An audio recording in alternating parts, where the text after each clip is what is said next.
I am excited to be joined by the players of the 2016 state qualifying basketball team, as well as two members from the 1942 state qualifying basketball team as well. How's everybody doing? Good. Good. All right, so let's start with some of you guys in the back row over here. This is the first time since these guys played in 1942 that the team has made it to state. How does it feel to be moving on to state? It's an unreal feeling. Just dreaming of this since we were little kids, and now it's a dream come true. And tomorrow we get to play a game at Wells Fargo Arena. It's an unreal feeling.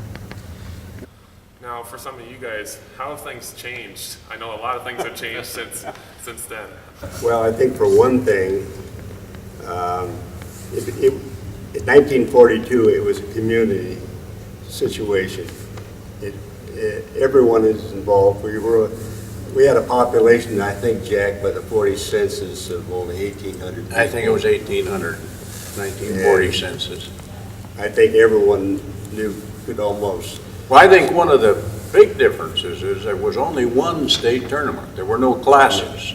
So we were thrown in with Davenport and Ottumwa beat us in the state, and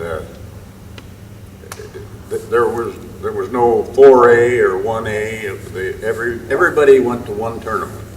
So we ended up fourth in the state. Yeah.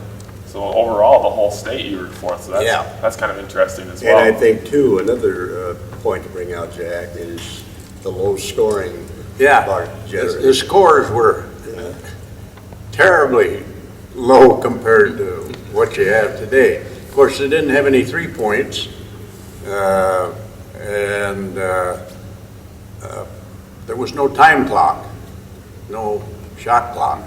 So sometimes it'd be maybe 2-3 minutes before anybody scored. Yeah. Took a shot. You knock out those threes, and Billy and Peyton over here would be struggling a little bit. But do you two have a favorite memory from the state tournament? Well, I guess my favorite would be the fact that I got to play. When we beat Atlantic in the first round, I got to play. I think one thing that impressed me, we played in the Drake Fieldhouse. The gymnasiums in which we played in were incredibly small in comparison. Yeah. So you had to be one notch in better shape to run up and down the floor. Yeah, definitely. So let's talk to you guys back here a little bit from your playoff run this year. The first round you guys did pretty easily won that one over Esterville. Did you guys ever think you were going to be playing Storm Lake with that upset over Spencer? I thought as the year went on, we kind of saw it because Storm Lake was playing a lot better ball, and Coach Smith said, hey, Storm Lake's going to upset Spencer. At first, a few of us were like, no way. But as we saw it, Esterville, Spencer lost to Esterville, and we thought, okay, Storm Lake could actually knock them off, and once they did, it was great because it was a lot better matchup for us. So let's move on to that third round game. That first quarter was just kind of electric for you guys. Was it a point for you guys to come out pretty strong? We knew we were up 21-2, and we knew that they weren't going to quit. It's a game to go to state, and everyone wants this opportunity, so we knew they weren't going to quit. And Ryan got in foul trouble, and it started went a little bit downhill for us. When in halftime, going into halftime, we knew we had to come out strong and fast, and we struck first, and I think we got 4 points in a row to start the first or second half. And that was kind of a momentum changer for us, and it just kind of went back and forth to the point where if we knew what we handled on the offensive end, we would come out on top. And it was pretty close throughout the second half. Do you think those free throws kind of came down to those free throws in that second half? Yeah, Definitely. I always say free throws win championships. So for you guys, were you guys excited to see that another team was going to be heading to the state tournament? Well, I'm sorry it took so long. Quite a drought. Yeah, it was. I think that to give you some perspective, I think there are only 3 of us off of that squad in 1942 who are still alive. We're kind of ancient.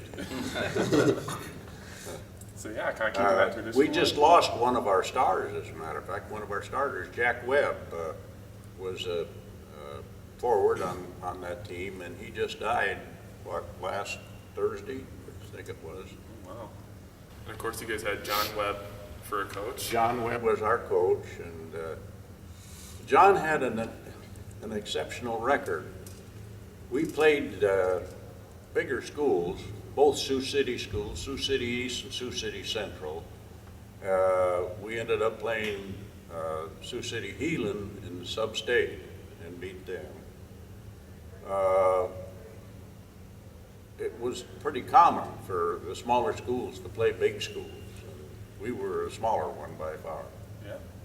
The biggest man we had on our team was Carlisle Parsons. He's the other person who's alive. The two of us and Carlisle are the only ones on that squad that are alive. And Carlisle was 6 foot. That was our biggest player. So Ryan's a little bit taller than that. Yeah, Actually, most of these guys are taller than that. I was the shortest one on the squad. So do you guys have any advice for these 5 behind you as far as going into the state Man, tournament? I could take advice from them. I'm sure that's true. Same here. So you guys are going to be playing Cedar Rapids Xavier first round. What are you guys expecting from them? They're a really quick team, and they like to get up and down. So if we just, if we can stay with them and run our stuff, we should be okay. So overall, you guys excited to be going down to the state tournament? Yeah. Will you guys be planning on attending the state tournament? The state tournament? No? Maybe watching from home? They have, All right, well- they have that live streaming stuff all now. So. We'll sure be watching. We'll watch it. All right, perfect. Well, thank you guys all for joining me. It's been a lot of fun. And good luck to you guys on Tuesday, and hopefully the rest of the week as well. We'll be covering you guys. So, thank you guys for joining me. Thank you guys for watching.